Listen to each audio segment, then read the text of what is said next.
and welcome to another episode of Stardom Review, a now weekly show where we review the amazing women's wrestling promotion known as Stardom. I am your host, Melball. That is your host, Andre, over there. Andre, how are we doing today? I am doing wonderfully because I got to watch this past whole weekend was just full of professional wrestling for you and me. Just watching Stardom, watching New Japan, and now we're getting in that. And I watched more this morning, more New Japan this morning when I woke up, and I got more to watch after I'm done. I watched on Saturday. I watched both of these shows from the Gold Rush show. I watched the tag matches, and I watched the Wonder of Stardom title. And I also got to watch the tag league matches from the November 23rd show, which were all these matches were absolutely phenomenal. I am just in love with professional wrestling right now. What a time to be a fan, hey? And like with these women, as we were talking kind of before we went on here, their matches are just so exciting, so interesting, and just so fun to watch. Let's get into it, Andre. Let's give the fans what they want. And we got the Goddess of Stardom tag team tournament going on right now. So we are going to get, excuse me, I apologize. I'm just trying to redo my windows. We're going to get into the November 19th show, which was from the Gold Rush show, which was the day before it started crossover. It's just there was only 2 tag matches on that show, so we figured we'd hold it till we reviewed the November 23rd show. And so the first of the tag team matches, of the Goddess Tournament tag team matches on the show was Starlight Kid and Momo Watanabe, Black Desire, taking on Saki Kashima and Fukigen Death from Oedo Tai. They are collectively known as We Love Tokyo Sports. This match was, to me, very, very fun in watching these two Oedo Tai teams fight each other. And, each one kind of cheat on each other, do cheat moves on each other, which was really funny because, you had Saki and Fuki going after them with the papers off the top, which was just humorous as hell. Yes, I have to agree. That was actually one things that I bolded on my notes. This match was fun. This match was funny. There was one point where Momo and Starlight Kid had Saki up almost like a bridge, and Fukigen was just walking under, dad, and then eye poking people. It was really funny. I had so much fun with this match, and they clearly did too. This was almost like we've looked forward to Bullet Club meetings in the past. This was almost like a fun version of a Bullet Club meeting without too many House of Torture shenanigans. I felt that the changes were appropriate and it made sense and it was fun. Yeah, I thought they were using the newspapers, and then you have Momo at one point goes to hit Saki with the bat, but ends up hitting her partner in Starlight Kid. So it was those things where you see these girls just trying to screw each other over while still being friends, being associated in the same team. So I really thought quite an interesting dynamic. But in the end, Starlight Kid got the stretch muscular on Fukigen Death with the paper, but Momo pulls Fuki off, and then Starlight Kid hit a dragon screw and reapplied the stretch muffler, and then added the head scissors to it, and and did it to Saki, and Saki had no choice to tap out. There was no shot, and I think Momo was holding Fuki back at the time too. So I thought really good overall match, and Black Desire finally picking up another win in this tournament. And that stretch muffler, I just love that move. That is just an effective, good submission there. Well, just the stretch muffler, and then to put an arm or a leg triangle on the neck at the same time is some crazy flexibility from Starlight Kid, and then crazy flexibility from whoever she's putting the move onto. 100%. So yeah. And then after the match, they all pose together. They're all good. They're all in time. They're all still chill with each other. So I thought that, And then we move on to the other match. We're going to move on to the other match in the Goddess Stardom Tournament from the November 19th show, and that is Miami taking on, for the first time we've gotten to review, because I don't even think we reviewed them on the last Stardom show we reviewed, 7-Up. I don't think they were on that entire show. We did 3 shows, I think, and they weren't even on any of it. So 7-Up, we haven't seen them in a while, but man, this match they're just power teams. simply power teams here. Like Mhm. My Hemi is a power team. Like you have the samurai and then the giant woman, that the jumbo princess that is Himeka, and then you have them to go up against Nanae and you, who are big ladies themselves, and just them all running into each other and all trying to exert their power on each other. Or I think 7-Up did slightly get the power advantage, slightly, but not by a lot.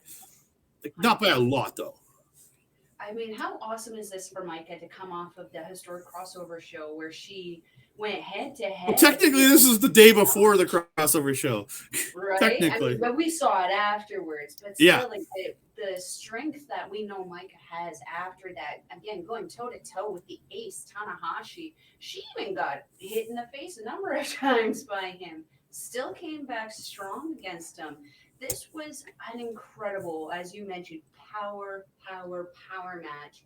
The opening between Maika and you, where they were just trying so hard and struggling so hard to just get that one up on each other, pun intended. Um, Although I would have to say, as much as I love Maika, she is my girl crush in Stardom. The choice to go chop for chop against you was not a smart one. And this seems to be one that these women keep making the same mistake over and over and over again. You don't chop this woman. Just don't. Don't open that can of worms. No, because you're going up against you, who's got these like literally gunshot like chops. Every time she hits you, like they ring out, and you're just like, oh, you feel so bad for whoever she's hitting, because it's just constantly like, because it's just she affects your heartbeat like that. Like that's got to be terrible for your heart. Something that I kind of had this realization was a light bulb moment in the match. Nanae Takahashi is like the Liu Kang of Stardom for me. She is powerful. She is super smart, super educated, super knowledgeable in that ring. But she is loud as heck also, and I love it. At first, I wasn't too keen on it, but now all I envision when she is making all this noise is Liu Kang doing a bicycle kick, and like it makes perfect sense. I'm really starting to love Nanae and love the work that she's doing. The backdrop on Himeka, by Himeka to the head of Nanae. I was like, dude, she dropped her on her head. Yeah, I thought she was definitely spiked on that one. But Maika and Himeka ever able to get you on a suplex. Very, very impressive, but unable to capitalize as you catches them.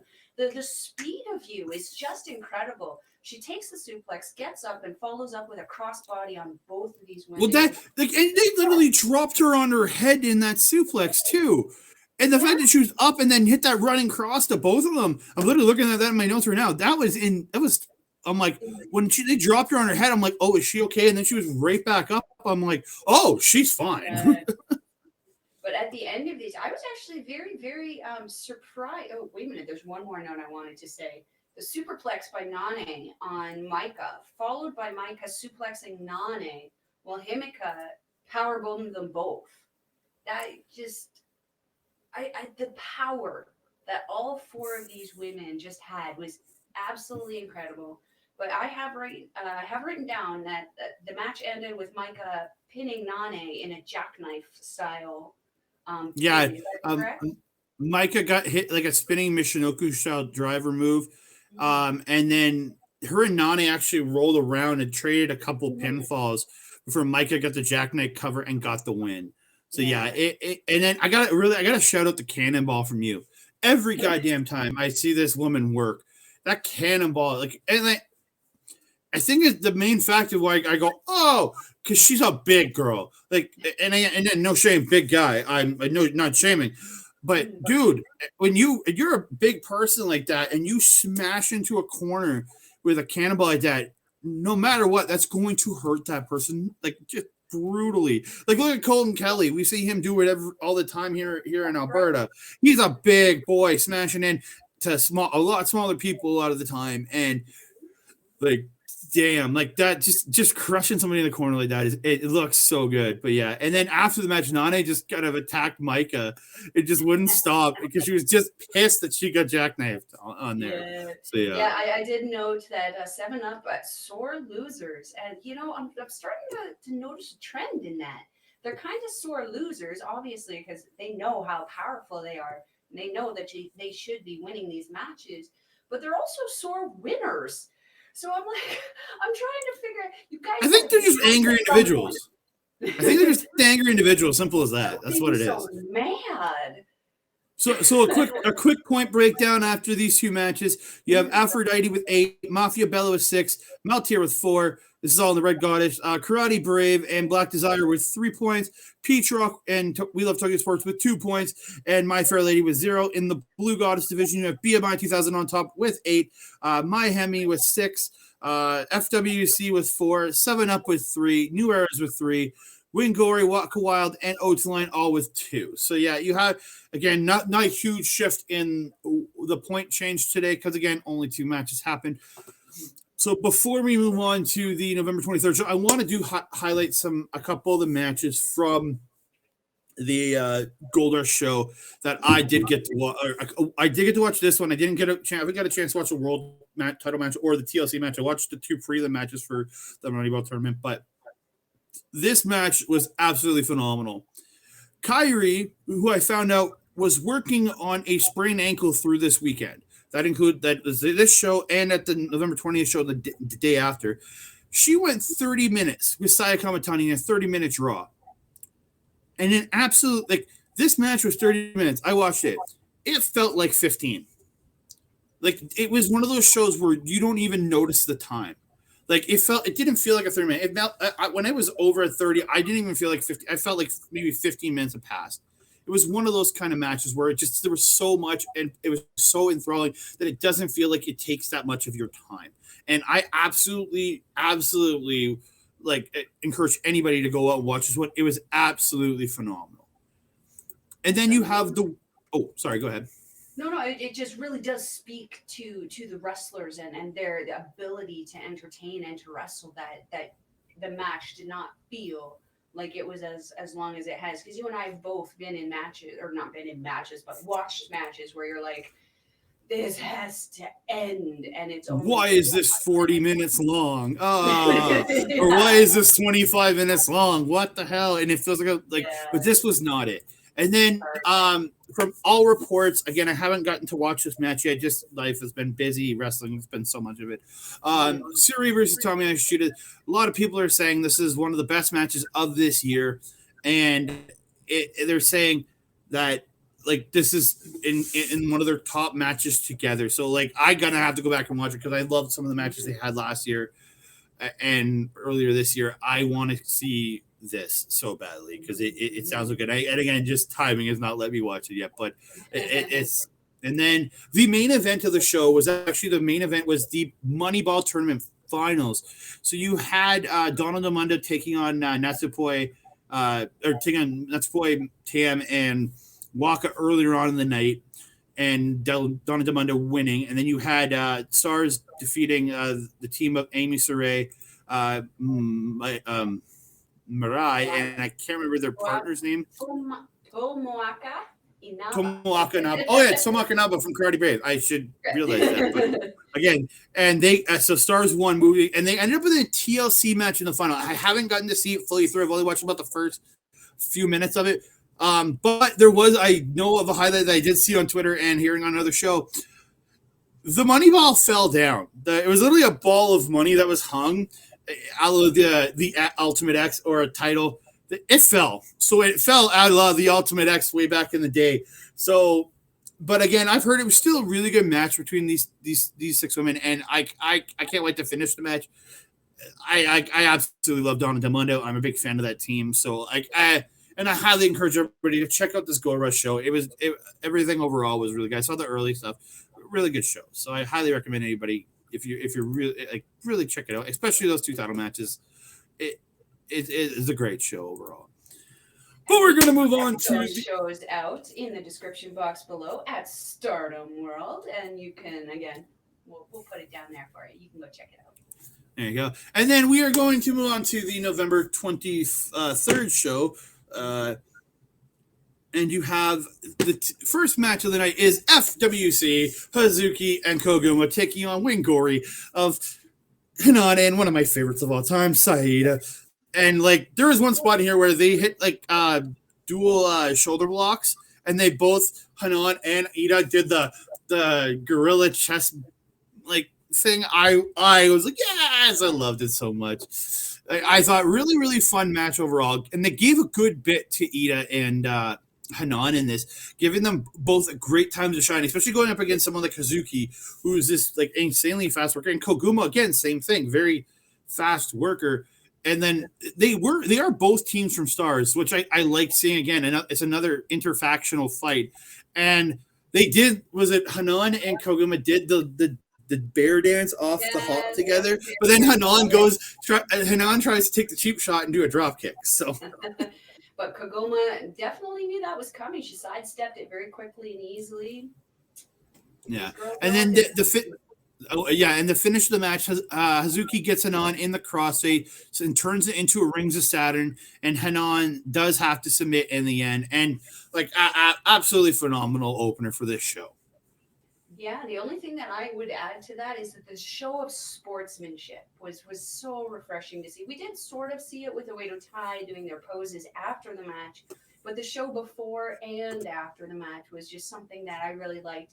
And by the sounds of it, the crowd really appreciated also. Crowd finally being allowed to cheer again, or at least I noticed them cheering a lot for this show. Yeah, it's really on and off what shows are cheering, what shows are not. You can see it in New Japan also. We'll highlight that in a couple of the shows we've watched. We'll be reviewing on Friday, because I will be pointing out some booing on one of those shows. But yeah, it's great to hear the crowd really get behind both these teams in this one. So 100%. Yeah. So we're going to move on to the next match of the evening, and this is my pick for the November 23rd show. And is O2 line. It's the team of Azumi and Miyu. Amasaki. Yeah, I just don't have it written here for some weird ass reason. Miyu Amasaki and versus Maika and Himeka, who we just talked about from the other show. Again, Maika and Himeka, just a pure power team, and the power dominance they showed in this match, like for sure, like the single leg crab that Himeka put on Miyu, and it was Maika's ragdolling AZM on the edge, just like holding, like just throw, like just doing this back and forth with AZM on the outside. But Miyu did get the ropes, but like just so much good stuff. And then Azumi hitting that rocket kick, and then gets a drop kicks off the ropes, and then Miyu comes in with that pendulum DDT. Great sequence, like absolutely get great sequence. Like I think all these women are absolutely phenomenal. Like Mai Hemi did get this great spot where they did a forever clotheslines to both opponents in the corner, where they just close them back, and it went like a few times. So I'm like, this is literally the forever clotheslines, and I was just like, yes. It made me so happy to see that. And then they did the double shoulder blocks, nicking them down. It was just so good. Azumi getting a Rings of Saturn on Maika, but Maika just using her power to just pull herself over to the ropes, just showing the real power in it. Enziguri and dropkick in the corner combo, like Enziguri from the outside, dropkick in the ring from O2 line, and Azumi gets the frog splash for a pin, but Himeka did break it up, and she clotheslines the crap out of both O2 line, just double clothesline, just putting them both down. And then Mai Hemi hit the sandwich clotheslines, but AZM gets a La Mystica, but Maika ends up reversing it into a jackknife again and getting the win. So like Maika's jackknife is almost becoming her new finisher here, in my opinion. It really does seem that way. And when she finally does get her regular finish off, I mean, it's going to be such a pop for the crowd. But that jackknife has been very, very lucrative for her in this tournament. Mm-hmm. As you mentioned, I don't have much to add. I mean, these girls, Maika and Himeka, powered the hell out of O2 line. O2 line, I feel, is kind of like the smaller, high-speed kind of team in this tournament. I was disappointed that they didn't pick up this win, but also not surprising. I mean, you're going against Miami and Maika and Himeka have been doing very, very well this tournament, working very, very well together. Very, very happy with Yeah. that. And I think at this point you're looking at teams. I think O2 line, a win or not, they're not in it. They're mathematically out. There's only a couple matches left for a lot of these teams, and O2 line, even with wins, even if they win here and won throughout the rest, I don't think they could have even pointed properly to get a win due to other losses. Yeah, O2 line with only 2 points. BMI was already at 8, and it just didn't work. And I can see why they're putting Miami there, because Miami got the win here to put them at 8 points. So it ties them for first at this point in the night. So, yeah, I think you're looking at Miami as a very possible winner of this block. 100%. So we move on into the Red Goddess division. You have My Fair Ladies taking on Black Desire. Again, I absolutely had a fun time watching this match. Again, I have really been turned around on Black Desire and in a way to tie in all throughout this tag tournament, because yes, they have been using cheating. A lot of the Oetai still cheat, but the way they're using their cheating is quite inventive, and it's not everything they do like another faction that we tend to hate for cheating. It's everything is evil faction. No, it's just they do a lot of really fun. They're really good in-ring quality that some of the wrestlers as part of House Torture are. It is the cheating is not the only thing they're about. They have so much more to them, and this match was so much fun because My Fair Lady, who again are sitting with 0 points, they just seem like they're desperate to get a win. But again, this match was not going to be it, because at the end, Black Desire hits what I almost thought was an assisted end of days style move, because they had the feet up on Asuka and she lifts up the feet and then swings them down, and it came down almost like an end of a reverse end of days into more of a sidewalk slam. I guess, and it's just a sidewalk slam is more or less what I wrote that down too. I was like, I was confused of the crossover there. Yeah. and then Momo hits the Dude Buster. I can't remember what she calls it, because I know it's not the peach one. It's another move, but she hits essentially the Dude Buster on and gets the win. And sadly for My Fair Lady, they still haven't been able to point at all in this tournament. That disappoints me. I like being able to see the teams at least have one win in each tournament kind of thing. I feel like My Fair Lady is starting to run out of people that they could potentially win to. That being said, if they do get 2 points, who are they going to get it against, and who are they really going to piss off? What I was thinking is going up into the final couple nights coming up here soon. They could possibly play spoiler to a top tag team in the end. They could really, if they get a win at the end and upset a team that's in contention, they could be playing spoiler, which I do like to see sometimes. Those eliminated teams, you got to have. There's always going to be eliminated people and teams. I like seeing them play spoiler in these kind of tournaments. So. Yeah, we usually see it more in the individual tournaments, like the G1 and stuff like that.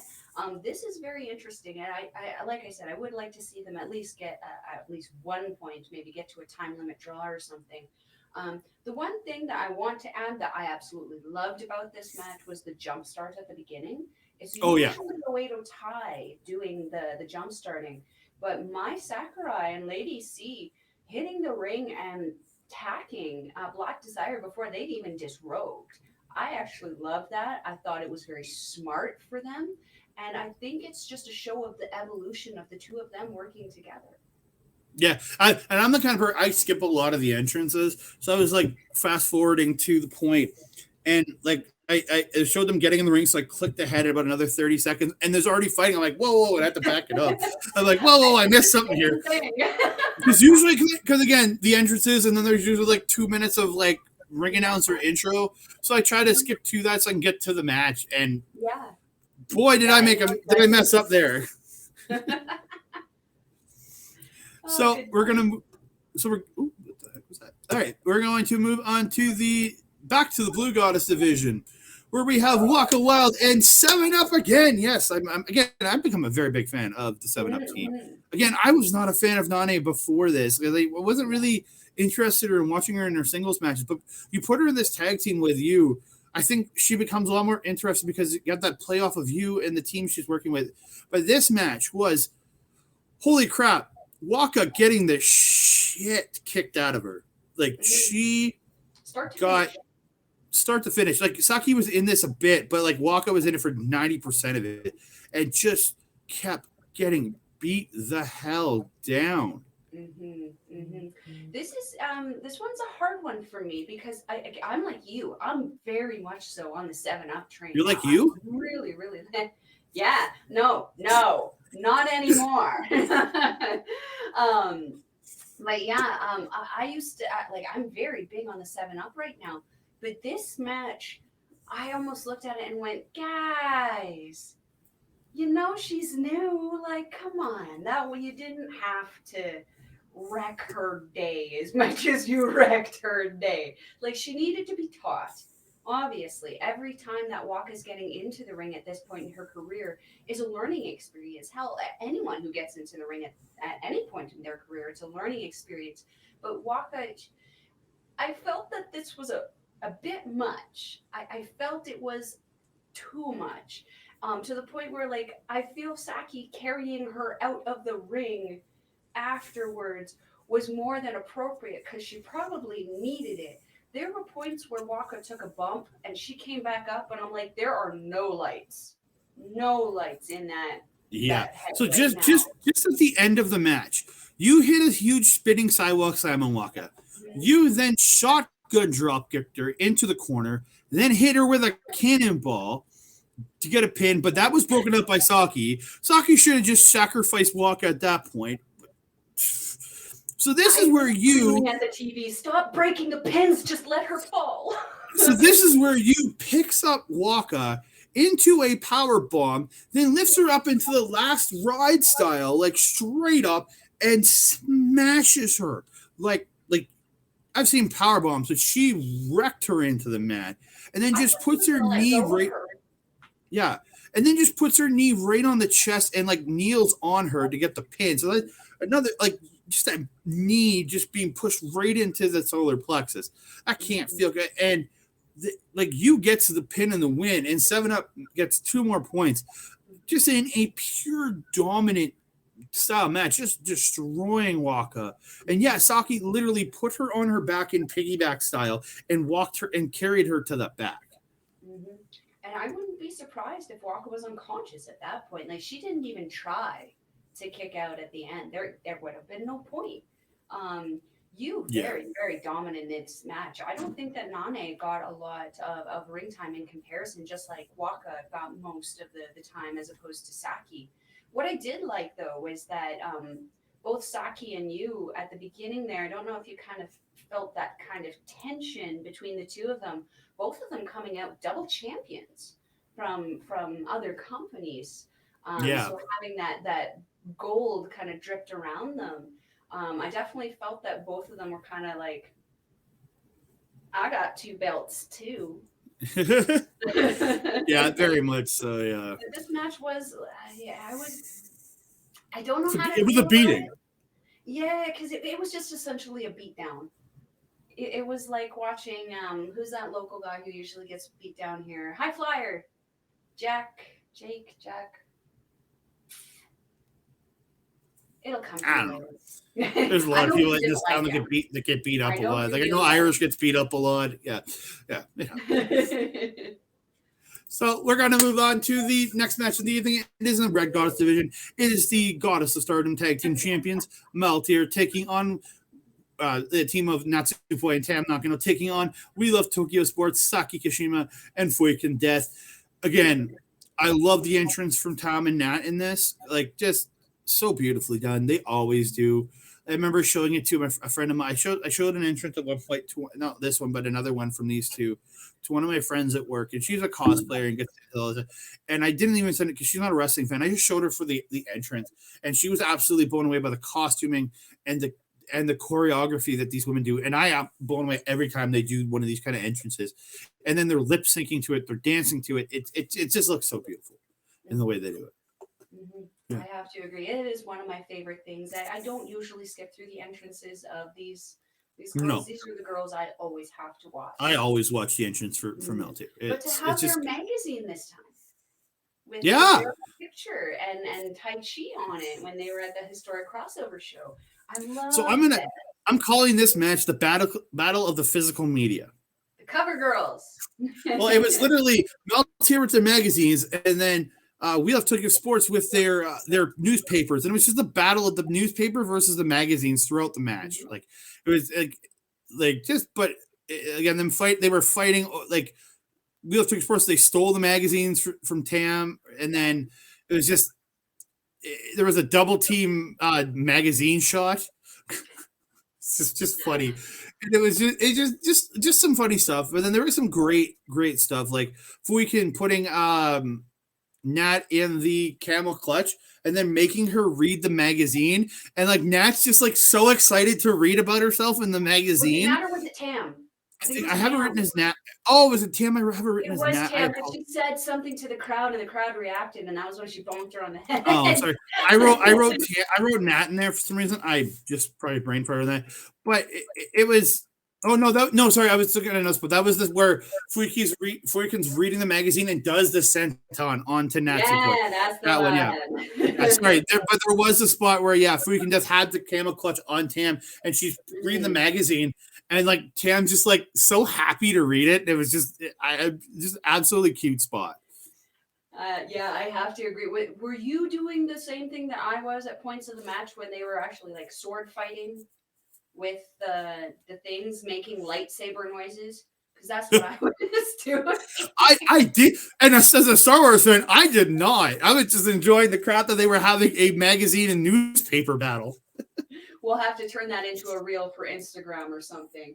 The one spot that I really appreciated was Fukigen, actually, besides the newspaper spots that she's so much known for. She deviated from her regular speech. She's kind of almost like Groot. She always says the same, death, Fukigen, death.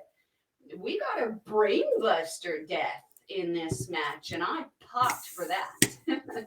Yeah, we did. And yeah, there were some great spot, yeah. Mm-hmm. At the end, Tam Nakano did hit a backdrop on Fukigen death and not hit the Ferial Gift splash for the pin and the win, which is the court, like almost like a half corkscrew, just moonsault, I want to call it. Splash.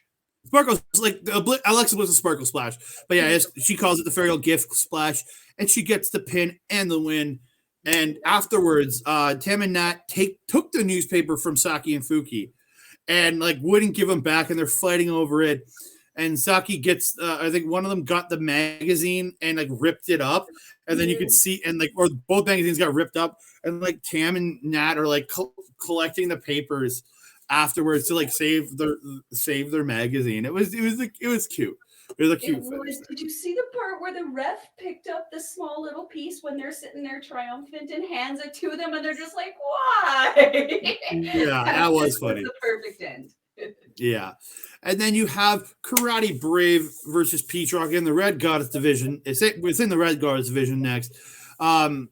Legitimately, I skipped ahead. It took 6.5 minutes before this match started, from the start of the video to when all the entrances and everything done. And again, there was more of the karate showing for like their karate. Let's show off our moves at the start of the match. Again, I look at that and I'm like, okay, that's fine, but it's not as impressive as seeing these girls with the perfect choreography and things like that. Yeah, that's true. Like again, if I've done a karate class, I did karate class when karate class was a kid. You all do like your punches together and your things together as you train. So it's not like it's something impressive in a sense. But yeah, again, they do that stupid hammer, like the hammers down onto the back are fine. It's when they karate chop them in the back. They look a little funny, yeah. I will say though, that whole sequence is better than Chaos's "I'm gonna club you in the back." I agree. And I will shit on that again on Friday when we talk about them again. But yeah, I can't stand that sequence. It bothers me so much. The end of the match come. Fake. Yeah, the end of the match came. Syuri Germans, Mayu Otani, and Karate Brave do the double suplex onto Momo. The double kicks to Momo, and Inaba hits the what she calls it's just like a running kick, the one shot, one kill Tomoka kick. It gets the win. So Karate Brave is picking up the win over Peatrock here. Yeah. I don't have a lot to Koji. My goodness, Kojima wants to say hi right now. I don't have a lot to add to this match except for that double kick at the end that they did where they sandwich. The sandwich kick, yeah. Oh. I felt that. Like, I felt my breathing get affected negatively by that. The look on Momo's face after she took that kick, and then Inaba follows up with her kick. I was like, yo, she's good. She's breathing. She doesn't need the CPR right now, guys. Yeah, I actually felt that this was actually the match for Karate Brave. Oddly enough, that I enjoyed the most out of them so far in this tournament. And I feel that had a large part to do with Miyu and Momo. Yeah.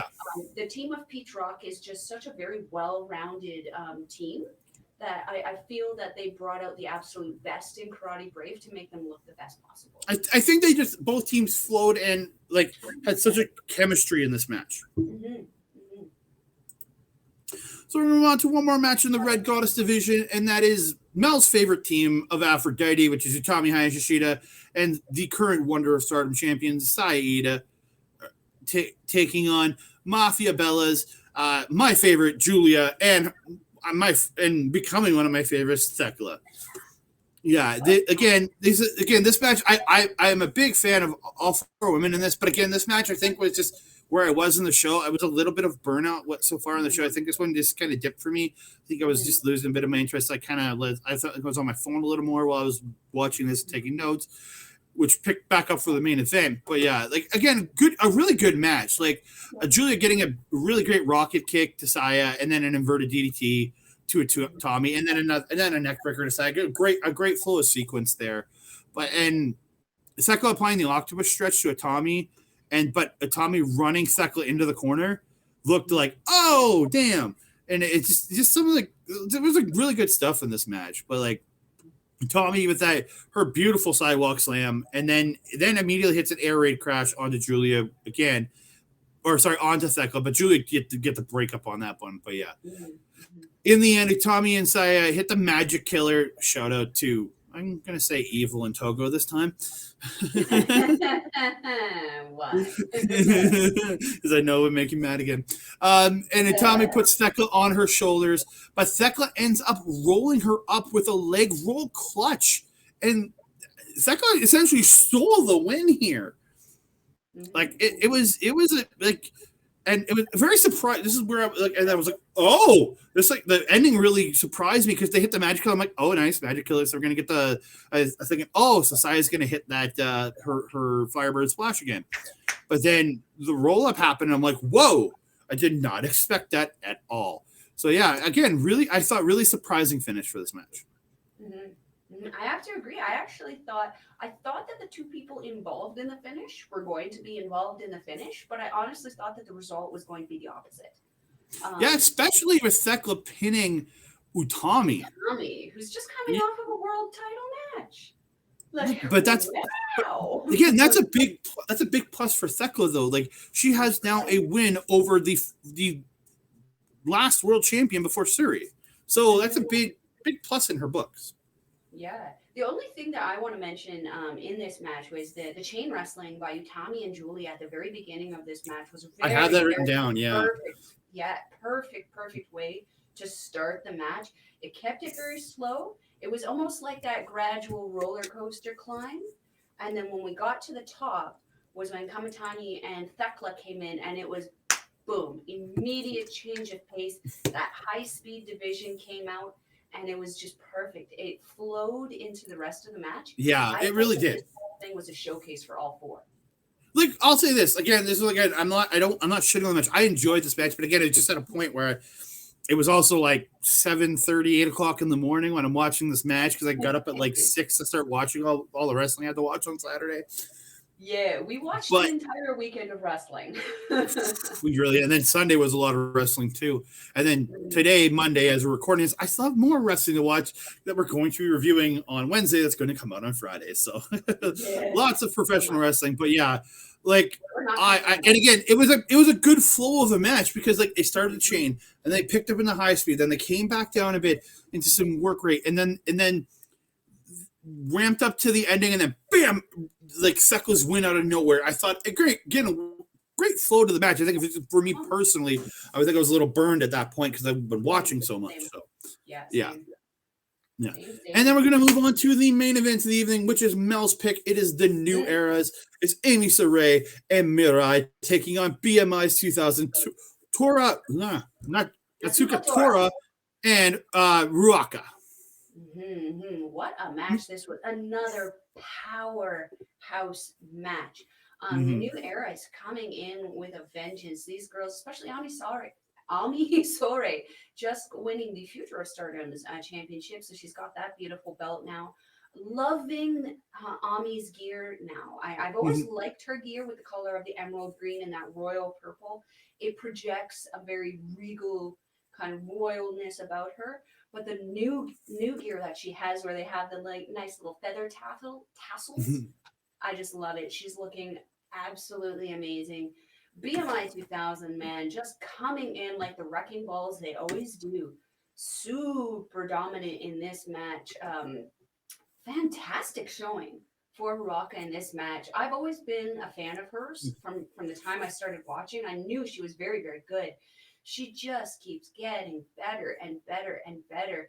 And I just want to shout out her hair color right now. It's like a magenta color, kind of matches our screens there for the Rogue Energy. It looks so good on her. And then and in contrast, she was wearing her orange gear, right? Yeah, the orange and purple. Yeah. So it was the color of the magenta, like against the orange. Really, like I really liked the way her hair, like the color of her hair stood up. Again, we're talking about hair in a wrestling match, but again, it's presentation. Like I find if you present yourself with the right look, you get me interested so much more. 100%.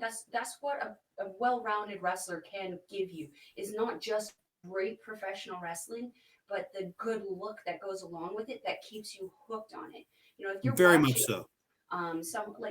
This is a bad example because I love Kevin Knight, but Kevin Knight, he's very plain. He kind of has that young lion thing. Again, not a good example because Kevin Knight just wait until we talk about the November 28th show there, Mel. We can't cross over. This is not the historic crossover. Just wait till we do the November 28th show. You'll be turning around your opinions on how way Kevin on the gear of Kevin Knight. I will tell you that for sure. No, I have on Gabe Kidd's gear. I have some opinions on which are pretty much the same.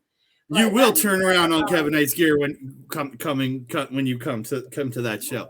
Trust me. We'll see. Trust he still looks like a young lion, but he doesn't wrestle like one, and that's the important part.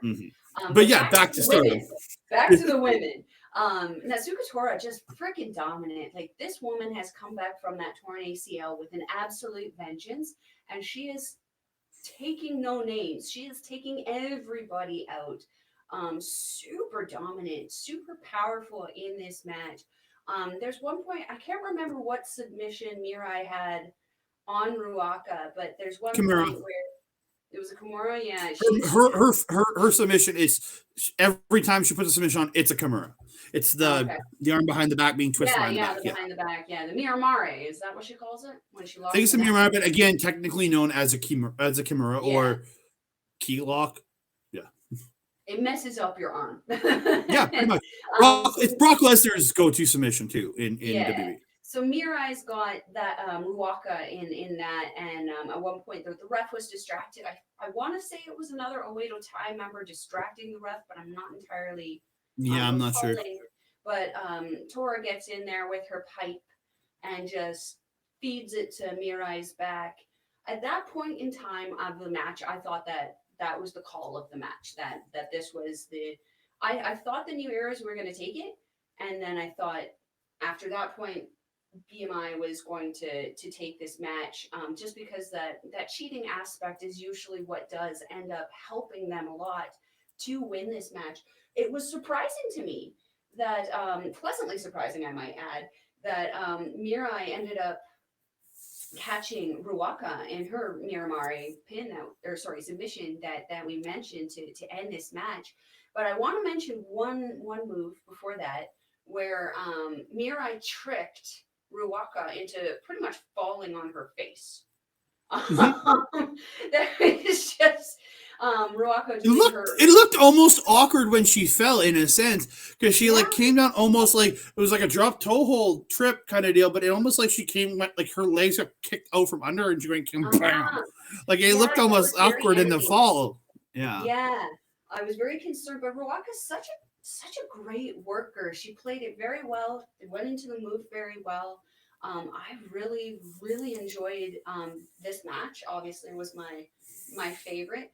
The only other thing I would mention in this match was there was one point where the New Eras flipped Ruaka off the top rope onto Tora to almost do a senton on her own. Yeah, that was the first time, because BMI has been hitting their like tree slam and FU thing, and then both going up to the top, and that was where Tora missed the swanton, and then Mariah and Amy like flipped Ruaka off the top before she get her splash off. And yeah, like that was the first time we had seen that move, not that sequence not be successful. And then again at the end of the match, Ruaka tried for the tree slam and she only got a 2. Then she goes to the top and missed her splash, and that's when Mariah put the Mirame, whatever it's called, the Kimura Miramai, and got the submission in the middle of the ring. And this was like, we talked about how BMI was, even in their disqualification loss in their first match, were insanely dominant, and then have just had dominant performances ever since. And then now a team finally like figuring them out and being able to overcome that power and put them down with a submission, I think was absolutely phenomenal. 100%. This was an incredible match. Again, my pick of the night. Love these girls. So I'm going to go over the points one more time after the November 23rd show. Red Goddess Division, you have Mafia Bella on top with 8. Mafia Bella and Aphrodite on top with 8 points. You have Meltier alone with 6. Then you have Black Desire and Karate Brave with 5 points apiece. Then you have Peach Rock and We Love Tokyo Sports with 2 points each. And sadly, My Fair Lady in last place in the division with 0 points. Again, my opinion, Peach Rock, We Love Tokyo Sports, and My Fair Lady mathematically eliminated, and Black Desire and Karate Brave need some incredible wins themselves and losses from their opponents to get a win in this one. So that one's going to be tough for those 2 teams. And then in the Blue Goddess Division, you have BMI 2000 and My Hemi both on top with 8 points. You get FWC with 6 points, 7 Up, and the New Eras with 5 points each. You have Wingor, and then you have Wingori, Waka Wild, and O2 Line all in last place together with 2 points. Again, those 3 teams are essentially eliminated. The New Eras and 7 Up again need some lucky math and losses and wins of themselves and losses for their opponents to possibly win this division. But yeah, like again, there's still a few teams in each division that have a shot at winning this tournament. I'm excited to see how it kind of goes because I don't want to see 7 Up wreck any more people's days. Yeah. And again, the final night, and even though on the final night, there's still going to be tournament matches. And then the finals will be right after of the Red and Blue Goddess Division winners facing off in the main event of that show, which it's going to be tough for whoever is the later in the tournament. So yeah, it's going to be interesting. The same thing, we saw the same thing with 5-Star Grand Prix though. It's the same format. That's true. And how incredible is it that these women can wrestle multiple times in the night? Like, because after the last show we did, Aphrodite wrestled twice in one night. Yeah. Which was screwed up to me because neither team, Peach Rock or Aphrodite, worked on any of the first 3 shows. So Yeah. Tomato with Stardom, eh? Yeah, So and well, before that, I've got a lot of energy right now, and a lot of my energy is given that when I don't have it is given to me by Rogue Energy when I really need it. You can scan the QR code down in the bottom right corner where Mel is pointing. Use the code OLEPODS for 10% off your order. So I'm going to thank them very much for sponsoring us and the rest of the Our Local Establishment group, which you can find Our Local Establishment on Twitch at twitch.tv/Our Local Establishment or on Instagram at OLE Podcasts. And then one more big shout out to our boy Mike the Ref from Backbreaker Media up there. I'm not pointing at my shirt, I'm pointing actually at the Backbreaker Video logo in the top corner. You got Backbreaker Video and Backbreaker Media. Check Backbreaker Video out on YouTube at youtube.com/Backbreaker Video. You can check Mike out on Twitch multiple times a week. He streams he does wrestling watch-alongs every Wednesday for the AEW Dynamite show, which you can find at twitch.tv/MikeTheRef. And he's always on there playing video games and chatting with everybody and having a great time. This comes out on the final, I think the last day of his Jack.org fundraiser. So please go and donate. It helps to help young people have access to the right things to help them with their mental health. So please go check that out. Don't be part of the problem, be part of the solution, as Mike always says.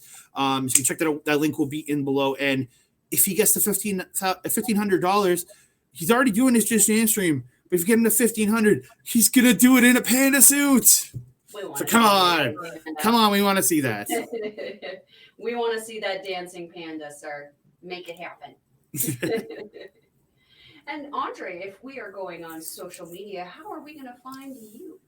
You can find me on Twitter at That Cannon Guy, Instagram at That Cannon Dude, on Facebook under Andre Como, and you can message through our fan page, Andre and Melball Wrestling Talk. You can get a hold of me through there too.